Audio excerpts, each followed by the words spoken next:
Okay जी, सबसे पहले मैं आप लोग की अटेंडेंस जो है वो लगा रहा हूँ।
मैं स्क्रीन शेयर करने लगा हूँ और उससे कि तमाम स्टूडेंट्स को जो स्क्रीन है वो नजर आ रही होगी।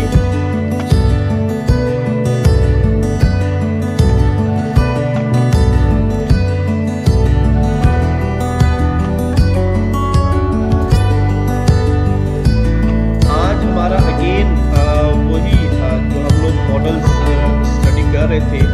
मैंने आपको बताया था कि काफ़ी सारे मॉडल को 10 to 12 मॉडल जो है वो हम लोगों ने डिस्कस करने हैं। इसी तरह से आज का जो हमारा मॉडल है वो आइटरेटिव मॉडल है सॉफ्टवेयर इंजीनियरिंग के अंदर। होप टू से कि तमाम स्टूडेंट्स को जो है वो स्क्रीन नज़र आ रही होगी। जी, कोई ऐसा स्टूडेंट जिसको स्क्रीन नज़र नहीं आ रही? क्लियर हो चुका है सबको?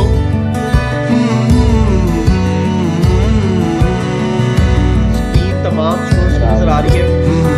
ओके, आइटरेटिव मॉडल आ रही है सर, आ रही है। ओके, आज का जो टॉपिक था हमारा वो मैंने आपको बताया कि अभी हम लोग सॉफ्टवेयर इंजीनियरिंग के अंदर डिफरेंट मॉडल जो है उनको डिस्कस कर रहे हैं। जैसे कि आज का जो हमारा मॉडल है वो आइटरेटिव मॉडल है। आज हम इसको डिस्कस करने जा रहे हैं कि सॉफ्टवेयर इंजीनियरिंग के अंदर आइटरेटिव मॉडल की क्या अहमियत है और ये किस तरह से जो है वो काम करता है।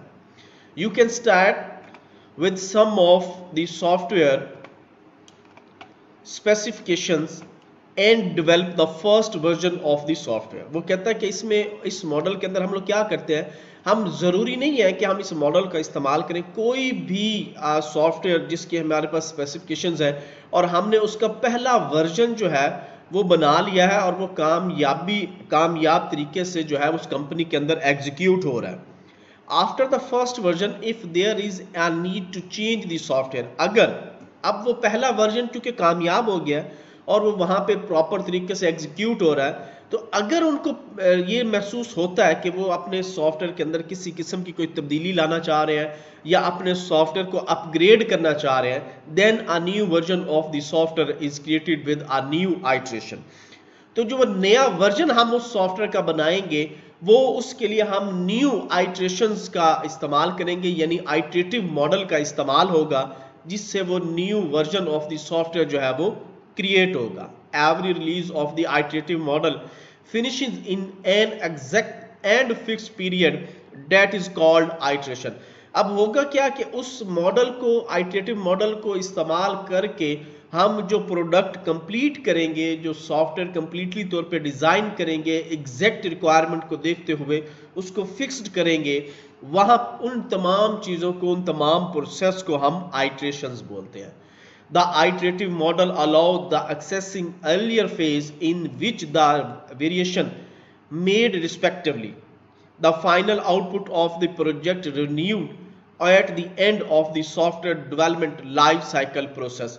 वो कहता है कि होगा क्या कि इसमें आइटरेटिव मॉडल जितने भी हैं उनके आने वाले जो भी फेजेस हैं उन तमाम फेजेस को प्रॉपर तरीके से जो है वो इस्तेमाल किया जाएगा, प्रॉपर तरीके से उसके ऊपर वर्किंग होगी और ये भी देखा जाएगा कि सारे के सारे फेज जो है वो कंप्लीट हुए हैं कि नहीं हुए। और जब उसकी कंप्लीट वो आउटपुट बन चुकी होगी, तो उसमें हमारा SDLC यानी कि सिस्टम डेवलपमेंट लाइफ साइकिल के तमाम फेजेस जो है वो वर्कआउट हो रहे होंगे। जैसे कि यहाँ पे आप देखें, आपके पास SDLC है, रिक्वायरमेंट है, एनालिसिस है, डिजाइन है, टेस्टिंग है, इंप्लीमेंटेशन है और रिव्यू है। रिव्यू में जब हम लोग जाते हैं तो उसमें फिर दोबारा से हमारे पास डिजाइन, टेस्टिंग, इंफॉर्मेशन है, फिर उसका अगर रिव्यू कर जाए तो डिजाइन, टेस्टिंग, रिव्यू, डेवलपमेंट और मेंटेनेंस।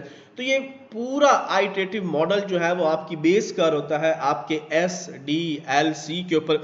मैंने आपको शुरू में भी बताया था कि जो भी सॉफ्टवेयर आप लोग डिजाइन करोगे उस सॉफ्टवेयर के अंदर आपका अगर तो वो सिस्टम एनालिसिस एंड डिजाइन की टेक्निक को आप इस्तेमाल कर रहे हो तो आपका SDLC इस्तेमाल होगा, क्योंकि SDLC इज द मेन आप ये कह सकते हैं कि लाइफ साइकिल है जो कि एक सॉफ्टवेयर को बनाने के लिए हम लोग जो है वो इस्तेमाल करते हैं।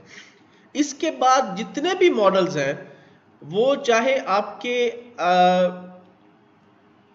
आप वाटरफॉल मॉडल ले लो यानी कि सॉफ्टवेयर इंजीनियरिंग की टेक्निक्स को इस्तेमाल कर लो, चाहे आप लोग सिस्टम एनालिसिस एंड डिजाइन की टेक्निक को इस्तेमाल कर लो, चाहे आप लोग किसी और जैसे कि आपका PM है, प्रोजेक्ट मैनेजमेंट है, या SP है, सॉफ्टवेयर प्रोजेक्ट मैनेजमेंट है, यानी किसी भी सब्जेक्ट की टेक्निक्स को आप इस्तेमाल कर लो, आपका SDLC जो है वो सबसे पहले होगा। बाद में वो तमाम मॉडल्स होंगे जो मुख्तलिफ टेक्निक्स के अंदर इस्तेमाल किए गए हैं, जैसे कि वाटरफॉल है, V मॉडल है, आइटरेटिव मॉडल है, इंक्रीमेंटल मॉडल है, कुकम्बो मॉडल है, इस तरह स्पाइरल मॉडल है। तो वो सारे मॉडल जो है वो बेसिकली आपकी बेस कर रहे होंगे वाटरफॉल पे, और वाटरफॉल जो है बेस कर रहा होगा आपके SDLC पे। तो अब हम इन तमाम फेजेस को, इसने भी यही कहा कि आइटरेटिव मॉडल के अंदर भी आपने जो अपना सॉफ्टवेयर को कंप्लीट करना है उसकी बैक पे आपको SDLC system development life cycle का जो है वो इस्तेमाल करना पड़ेगा। अब हम इसके मुख्तलिफ फेजेस को जो है वो देखते हैं। The various phase of iterative model are as follows. Requirement gathering and analysis. सबसे पहले तो आप अपनी रिक्वायरमेंट्स को इकट्ठा करो, उसकी एनालिसिस करो। In this phase requirements are gather, इकट्ठी की जाती हैं तमाम रिक्वायरमेंट्स फ्रॉम द कस्टमर से, and check by analyst whether requirement will fulfill और नॉट। मैंने आपको पहले भी बताया था कि जब हम कुछ नया सॉफ्टवेयर बनाने जाते हैं तो हम लोग अपने कस्टमर की तमाम लेवल पे, जिन जिन लेवल पे वो सॉफ्टवेयर इस्तेमाल होना है, उन तमाम लेवल के ऊपर हम जो है उसके फेजेस के लिहाज से जो है वो अपना डाटा जो है वो इकट्ठा करेंगे, गैदर करेंगे। बाद में उसको एनालिस्ट जो है वो चेक करते हैं कि क्या ये डाटा, क्योंकि वो एक्सपीरियंस लोग होते हैं, एक्सपर्ट्स होते हैं इस चीज़ में, तो वो लोग इस चीज़ को बैठ के देखते हैं कि क्या जो सॉफ्टवेयर बनने के लिए रिक्वायरमेंट्स कलेक्ट की गई हैं वो 100% फिल जो है वर्कआउट होंगी या नहीं होंगी। अगर तो कमी बेशी है तो वो दोबारा से उसी जो एनालिसिस को है, जो रिक्वायरमेंट्स को जो है वो कलेक्ट किया जाएगा। Analyst check that need will achieve with in budget और नॉट। एनालिस्ट जो है वो ये चेक करेंगे कि ये जो प्रोजेक्ट है ये बजट के मुताबिक है या बजट के मुताबिक नहीं है। अगर तो वो प्रोजेक्ट बजट के अंडर है तो हम उसको आसानी जो है वो कवर कर लेंगे। After all of this the software team skip to the next phase. तो सॉफ्टवेयर टीम क्या करेगी, इस फेज को स्किप कर देगी क्योंकि इसमें से हर चीज जो है वो कवर हो गई है। अब वो जो है वो आगे वर्किंग करने की जो है वो कोशिश शुरू कर देगी। नेक्स्ट है जी हमारे पास design phase. In the design phase team design the software by different diagram like data flow diagram, activity diagram, class diagram, state transactions diagram और इस तरह की ER डायग्राम। यानी कि डिजाइनिंग मैंने आपको बताया था कि जब भी सॉफ्टवेयर बनाया जाता है तो वो दो मेन उसके फेज होते हैं डिजाइन के अंदर। एक उसका लॉजिकल डिजाइन होता है, एक उसका फिजिकल डिजाइन होता है। लॉजिकल डिजाइन के अंदर हम ये तमाम की तमाम डायग्राम्स, उसका जो आप ये कह सकते हो कि उसका डमी डेटा एंटर करके उसको एग्जीक्यूट किया जाता है ताकि वो सॉफ्टवेयर प्रॉपर तरीके से काम कर सके। अब ये डायग्राम मुख्तलिफ तरह के, जैसे डाटा फ्लो है, एक्टिविटी है, ER डायग्राम है जो कि डाटाबेस के लिए इस्तेमाल की जाती है, और भी बहुत सारी डायग्राम्स हैं जिनको हम डिजाइन फेज के अंदर जो है वो बनाते हैं और उसके बिहाफ पे हम अपना जो फिजिकल डिजाइन है किसी भी टूल के अंदर जो है वो तैयार करते हैं। Implementation, In the implementation, requirements are written in a code language and transformed into the computer program which are called software. Implementation क्या है? अब हमारे पास वो लेवल होगा जिस लेवल में हम लोग प्रॉपर तरीके से अपने सॉफ्टवेयर को जो है वो एग्जीक्यूट कर रहे हैं या अपना सॉफ्टवेयर जो है वो बना रहे हैं। उन तमाम चीज़ों को हम लोगों ने चेक करना होगा कि वो प्रॉपर तरीके से जो हम लोगों ने एनालिसिस किया है या लॉजिकल डिज़ाइन बनाया है, पेपर वर्क किया है, अब उसका फिजिकली कोई भी टूल हो सकता है, .NET हो सकती है, PHP हो सकती है, HTML में हो सकता है, ASP.NET पे हो सकता है, C# पे हो सकता है, Python पे हो सकता है, Java पे हो सकता है, JSP पे हो सकता है, यानी किसी भी लैंग्वेज को इस्तेमाल करके जो आप लोगों ने वर्किंग कलेक्ट की है, उस कलेक्ट करने के बाद एक सॉफ्टवेयर की फॉर्म जो है वो बना लोगे। नेक्स्ट फेज है जी हमारा testing. After the completing the coding phase, software testing starting using different test method. वो कहता है कि जी जब हम एक कंप्लीट सॉफ्टवेयर बना लेते हैं, अब उस सॉफ्टवेयर को टेस्ट करने के लिए मुख्तलिफ तरह के जो मेथड्स हैं उनका हम इस्तेमाल करते हैं। There are many test method, बहुत सारे टेस्ट मेथड हैं, but the common are with white box, black box, grey box test method. वो कहता है कि है तो बहुत सारे, लेकिन हमारे पास जो ज्यादातर हम लोग इस्तेमाल करते हैं सॉफ्टवेयर को टेस्ट करने के लिए, उसमें ब्लैक बॉक्स है, वाइट बॉक्स है, ग्रे बॉक्स है, और भी मुख्तलिफ तरह की टेक्निक्स हैं जिनकी मदद से आप अपने सॉफ्टवेयर जो आपने डिजाइन किया है किसी भी कंपनी के लिए, उसको जो है वो टेस्ट कर सकते हो। यहां तक किसी स्टूडेंट का कोई क्वेश्चन है तो वो पूछ सकते हैं, या कोई ऐसी चीज जो आप लोग को समझ नहीं आई आप उसके बारे में पूछ सकते हैं।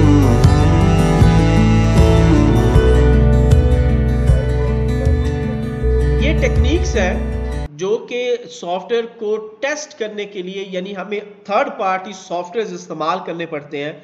उसमें कुछ वाइट बोर्ड के हैं, कुछ ब्लैक बॉक्स है, कुछ ग्रे बॉक्स है, इसके अलावा और बहुत सारे जैसे कि वेंचुरा है, सेंचुरा है, और भी टेक्निक्स है जो कि आपके सॉफ्टवेयर जो आप लोगों ने बना लिया है उसके टेस्टिंग के लिए इस्तेमाल होता है, ताकि पता चल सके कि इसमें किसी किस्म का कोई एरर या बग जो है वो तो नहीं आएगा जी। और किसी स्टूडेंट का कोई क्वेश्चन? क्लियर? ओके जी। नेक्स्ट फेज है जी हमारा development phase. After completing all the phases, software is deployed to its work environment. अब क्या है जी, डिप्लॉयमेंट में क्या होता है कि जब सारी टेस्टिंग सॉफ्टवेयर कंप्लीट कर चुका है, यानी कि सॉफ्टवेयर अब आपका 100% काम कर रहा है, अब हमने उसको डिप्लॉय करना है। डिप्लॉय मीन्स कि आपने उस सॉफ्टवेयर को उस कंपनी के अंदर जाके प्रॉपर तरीके से इंस्टॉल करना है। इंस्टॉल करने के बाद जो जो यूजर उसके ऊपर काम करता है उन यूजर्स को समझाना है। समझाने के बाद आपने उस सॉफ्टवेयर का रिव्यू भी लेना है, जिसको हम फीडबैक बोलते हैं। आप वो बेसिकली क्या होगा कि जो सॉफ्टवेयर आप लोगों ने बना लिया होगा वो जब कंपनी में इंस्टॉल हो चुका होगा, अब कंपनी उसको यूज कर रही है। कंपनी तो यूज इस हिसाब से कर रही है क्योंकि उसमें जितने भी उनके यूजर हैं, एंड यूजर जो काम कर रहे थे वो अब उस सॉफ्टवेयर के ऊपर कर रहे हैं, वो आपको रिव्यूज देंगे। जैसे कि नेक्स्ट हमारा टॉपिक भी रिव्यू पे है। इन this phase after the product deployment, review phase is performed to check the behavior and validity of the deployment product, and if there is any error found, then the process starts again from the requirement gathering। वो कहता है कि review में क्या होता है कि हम सबसे पहले तो सॉफ्टवेयर को इंस्टॉल कर लेते हैं। अब वो सॉफ्टवेयर हमारा डिप्लॉय हो गया, जैसे ही सॉफ्टवेयर डिप्लॉय हुआ तो ये चेक किया जाएगा कि ये सॉफ्टवेयर प्रॉपर तरीके से काम कर रहा है कि नहीं। क्यों? जब सॉफ्टवेयर आप लोग बना रहे थे, टेस्टिंग कर रहे थे, उस वक्त आपका डमी डाटा था। अब आपके सॉफ्टवेयर में एक्चुअल डाटा जो है वो आ चुका है और उस एक्चुअल डाटे के मुताबिक आपका सॉफ्टवेयर जो है वो वर्क कर रहा है। हो सकता है कि उसमें किसी किस्म की कोई प्रॉब्लम आ जाए, तो अगर कोई प्रॉब्लम आती है तो वो क्या होता है, रिव्यू फेज के अंदर हम उस प्रॉब्लम को जो है वो सॉल्व करते हैं। नेक्स्ट है जी हमारा maintenance. In the maintenance phase after deployment of the software in the working environment there may be some bug। वो कहता है कि मेंटेनेंस में अगर जो ऊपर वाले टेस्टिंग, डिप्लॉयमेंट और रिव्यू, इसमें अगर किसी किस्म का कोई एरर आता है, किसी किस्म का कोई प्रॉब्लम आता है या सॉफ्टवेयर प्रॉपर तरीके से नहीं चल रहा होता, तो हम मेंटेनेंस में इन तमाम फेजेस को दोबारा से चेक करते हैं और सॉफ्टवेयर को दोबारा से डिप्लॉय किया जाता है कि ताकि बार बार ये चेक किया जाए इसमें एरर, बग और भी कोई जो अपडेट्स है वो सारी की सारी सेट करने के बाद हम दोबारा मेंटेनेंस के अंदर यही काम करते हैं ताकि सॉफ्टवेयर जो है वो हमारा प्रॉपर तरीके से वर्क कर चुके। In the maintenance phase after deployment of the software in the working environment there may be some bug, some error or new updates are required. Maintenance involve debugging and new addition option. वो कहता है कि maintenance में क्या होता है कि आप एक तो सॉफ्टवेयर को प्रॉपर तरीके से चेक कर रहे हो तो ताकि उसमें किसी किस्म का कोई बग ना हो, किसी किस्म का कोई एरर ना हो। दूसरा काम आप क्या करते हो कि उसको एरर फ्री करके दोबारा से डिप्लॉय करते हो और उसमें अगर किसी किस्म की कोई अपडेशन है, कोई मॉड्यूल उन्होंने ऐड किया है, वो सारी चीजें आपने मेंटेनेंस के अंदर दोबारा से उसको सेट करना है। सेट करने के बाद जो है आप उस सॉफ्टवेयर को उस कंपनी में दोबारा से इंस्टॉल कर दोगे। अब है जी कि इसको हम यूज क्यों करते हैं, why when to use the iterative model, के आइटरेटिव मॉडल जो है कब हम जो है वो इस्तेमाल करेंगे। When requirements are defined clearly easy to understand. Number one, बहुत इजी सा उसने बताया कि सबसे पहले तो आपने ये देखना है कि आपकी जो रिक्वायरमेंट्स हैं वो बिल्कुल क्लियरली तौर पे डिफाइन की गई हैं और इजी टू अंडरस्टैंड है। यानी कि आइटरेटिव मॉडल में मैंने आपको बताया कि SDLC का फेज का इस्तेमाल है, तो इसलिए अपनी रिक्वायरमेंट्स को आपने चेक कर लेना कि अगर तो वो 100% प्रॉपर तरीके से ट्रू है, 100% काम कर रही है, तो आप अपना आइटरेटिव मॉडल जो है वो इस्तेमाल करें। दूसरा, when the software application is large, आपका ये आइटरेटिव मॉडल उस वक्त इस्तेमाल होगा जब आप एक बड़े प्रोजेक्ट के ऊपर जो है वो काम कर रहे हो, एक बड़ी एप्लीकेशन बना रहे हो और उस एप्लीकेशन के जैसे कि मैंने आपको एग्जांपल्स के तौर पे कुछ 5 to 7 एप्लीकेशंस दी हुई हैं जिसमें हॉस्पिटल मैनेजमेंट सिस्टम है, आपका कॉलेज एग्जाम है, यूनिवर्सिटी एग्जाम सिस्टम है, इसके अलावा इन्वेंट्री कंट्रोल सिस्टम है, इसके अलावा और भी 2-3 मैंने आपको प्रोजेक्ट्स दिए हुए हैं। इसी तरह से आपकी एयरलाइन टिकट रिजर्वेशन सिस्टम है। तो ये मुख्तलिफ तरह की एप्लीकेशंस हैं। इन एप्लीकेशंस के अंदर चाहो भी तो आप अपना आइटरेटिव मॉडल, क्योंकि अगर आप बड़ी एक एप्लीकेशन की तरफ जाते हो तो आप अपना आइटरेटिव मॉडल का इस्तेमाल कर सकते हो। When there is requirement of change in future, और वहां पे भी आप इस मॉडल का इस्तेमाल कर सकते हो जहां पे आपको लगे कि फ्यूचर में कुछ चेंजेस आनी है। मिसाल के तौर पर पहले आपने सॉफ्टवेयर जब बना के दिया उसमें बायोमेट्रिक नहीं था, बाद में आहिस्ता आहिस्ता क्या कि बायोमेट्रिक्स आ गया। आजकल क्योंकि कोरोना का कोविड-19 पूरे पाकिस्तान में छाया हुआ है, तो हो सकता है कि कुछ ऑटोमेटिक मशीन्स जो है वो इनडोर आउटडोर गेट्स के ऊपर जो है वो इंस्टॉल की जाए और वो भी आपको थ्रू सॉफ्टवेयर जो है वो एग्जीक्यूट करनी पड़े। तो इस तरह की जितनी भी चेंजेस हैं requirement according to requirement of the current condition, आपको अपने सॉफ्टवेयर तो भी आप अपना आइटरेटिव मॉडल का इस्तेमाल कर सकते हैं। अब है जी इसके कुछ एडवांटेजेस एंड डिसएडवांटेजेस के। सबसे पहले आप अपने मॉडल के एडवांटेजेस देखते हैं कि एडवांटेजेस कौन कौन से हैं। Advantages purpose of the iterative model, testing and debugging during smaller iteration is easy. वो कहता है कि टेस्टिंग एंड डिबग करना बहुत आसान है क्योंकि आपके पास फेज बाय फेज है, आप उस आइटरेशंस को देखते हुए अपनी मर्जी से अपने सॉफ्टवेयर की टेस्टिंग एंड डिबगिंग कर सकते हो। आप पैरेलल डेवलपमेंट कैन प्लान, दोनों हिसाब से इक्वल आपका प्लान चल रहा होता है। जैसे कि वी मॉडल था, वी मॉडल में क्या था कि दोनों लेवल आप बराबर जो है वो उस पर कंप्लीट काम करते हो। सेम आइटरेटिव मॉडल के अंदर भी आप जो भी फेज इस्तेमाल कर रहे हो उस फेज को आपने कंप्लीट करना है और नेक्स्ट फेज की तरफ जो है वो वर्किंग शुरू कर देनी है। It easy acceptable to ever change need of the project. वो कहता है एक तो बहुत आसान है कि आप कोई भी चेंजेस जो है कभी भी अपने प्रोजेक्ट की रिक्वायरमेंट के मुताबिक जो है उसकी ज़रूरियात के मुताबिक जो है आप उसमें इसको कर सकते हो। Risks are identified and resolve during the iteration. Risk, अगर आपको लगता है कि सॉफ्टवेयर में किसी लेवल पे या किसी फेज पे रिस्क आ रहा है तो आइटरेशन मॉडल की मदद से आप उसको उसी लेवल के ऊपर जो है आसानी सॉल्व कर सकते हो। Limited time spent on documentation and extra time on designing. वो कहता है कि इसमें आपके पास लिमिटेड टाइम है, आप इसको आसानी जो है वो डिजाइन कर सकते हो, डॉक्यूमेंटेशन कर सकते हो और उस डॉक्यूमेंटेशन के मुताबिक जो है आप इस मॉडल का इस्तेमाल कर सकते हो। नेक्स्ट है जी हमारे पास disadvantages. Of iterative model. Iterative model की मैंने आपको बताया, बल्कि जरूरी नहीं है कि आइटरेटिव मॉडल, जितने भी मॉडल हम लोगों ने अभी तक स्टडी किए हैं उन तमाम मॉडल्स के अंदर आप लोगों ने देखा होगा कि आपके मल्टीपल जो है एडवांटेजेस आई, मल्टीपल हर मॉडल के अंदर डिसएडवांटेजेस आई। तो जितने भी मॉडल हैं वो एक रिसर्च करके जो है वो बनाए गए हैं, और उस रिसर्च के बाद उस मॉडल के अंदर अगर कुछ डिसएडवांटेज है कुछ एडवांटेज है तो वो स्कॉलर्स या वो जो रिसर्चर्स थे उन्होंने ही जो है उनको किया। It is not suitable for small project, जो छोटा प्रोजेक्ट है उसके लिए ये बिल्कुल सूटेबल नहीं है। दूसरा है मोर रिसोर्स में बी रिक्वायर्ड, इसके लिए आपको बहुत ज्यादा रिसोर्सेज का जो है वो इस्तेमाल करना पड़ता है। Design can be change again and again because of imperfect requirement. इसमें होता क्या, क्योंकि आइटरेटिव मॉडल है, स्टेप बाय स्टेप मॉडल है, SDLC को फॉलो करते हुए इस मॉडल का हम इस्तेमाल करते हैं, तो हमारी रिक्वायरमेंट के मुताबिक हम अपनी मर्जी का जो डिज़ाइन है जब चाहे जैसे चाहे आप उस डिज़ाइन की जो चेंजेस है वो कर सकते हैं। और डिपेंड कर रहा होता है कि उस वक्त आपके प्रोजेक्ट का लेवल क्या है, जो भी लेवल आपको प्रोजेक्ट का मिल रहा होता है आप उसके मुताबिक जो है वो उसको चेंज कर सकते हो, उसको रीडिज़ाइन कर सकते हो।